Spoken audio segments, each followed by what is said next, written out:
masks, fake accounts, and false intimacy. Earlier this year, another vivid dream, this time of a dark-haired man.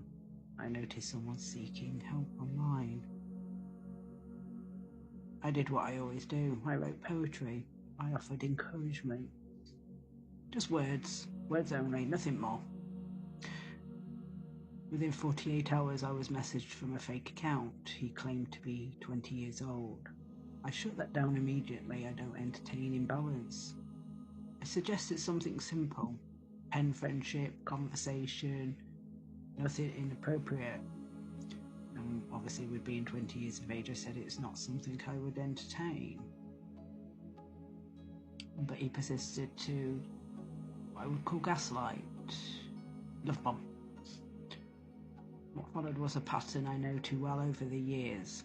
Multiple fake identities, stories that didn't align, personas that shifted. Protection turning into subtle mockery, subtle jokes.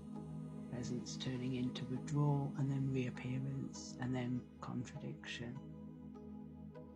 Here is the truth that many don't want to hear. Fake intimacy is a form of control. Love bombing, disappearing or returning with a different story.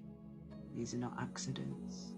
What he said to me in the 20-year-old account was he was going to ignore me because I wrote a long text. For showing vulnerability in a time that my other reasoning behind sending him such a long, vulnerable text was I knew a 20-year-old would not have the mature capacity to be able to emotionally and intellectually deal or handle such a dialogue if they're not used to such depth and honest, heartfelt conversations. So I accepted it, but as I walked away from that first account, I felt hurt. It felt abusive. So I realised that obviously he must have traits of that. So, stay if you like, leave if you want. But that's not honesty, that's you having emotional avoidance. And I said, clearly I could never be with someone who lies, cheats or deceives. I've been like that for many, many years. This isn't a flaw, it's my values.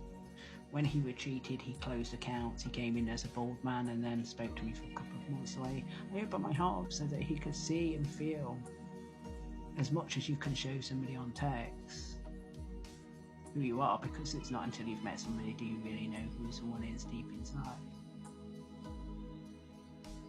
Anyway, he then gave me the emotional blackmail was, oh, I'll stay if you want me to stay, but I'll go if you want me to go.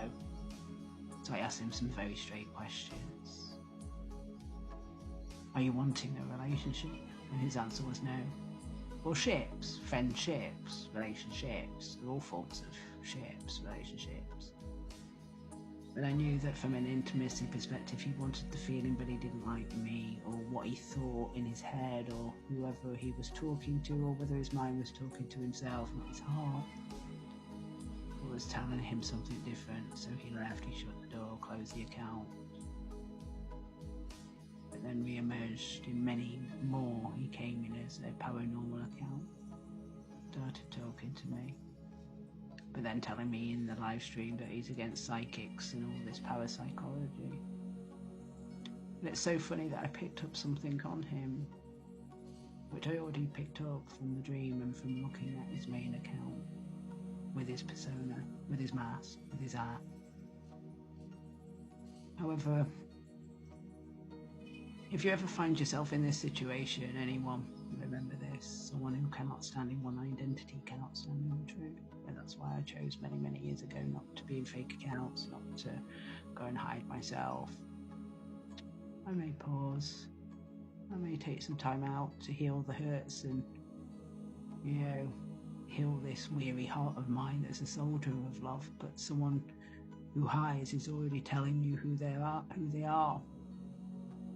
And for the last many, many years, as a spiritual practitioner, I can say to you that the action always defines, not just the words.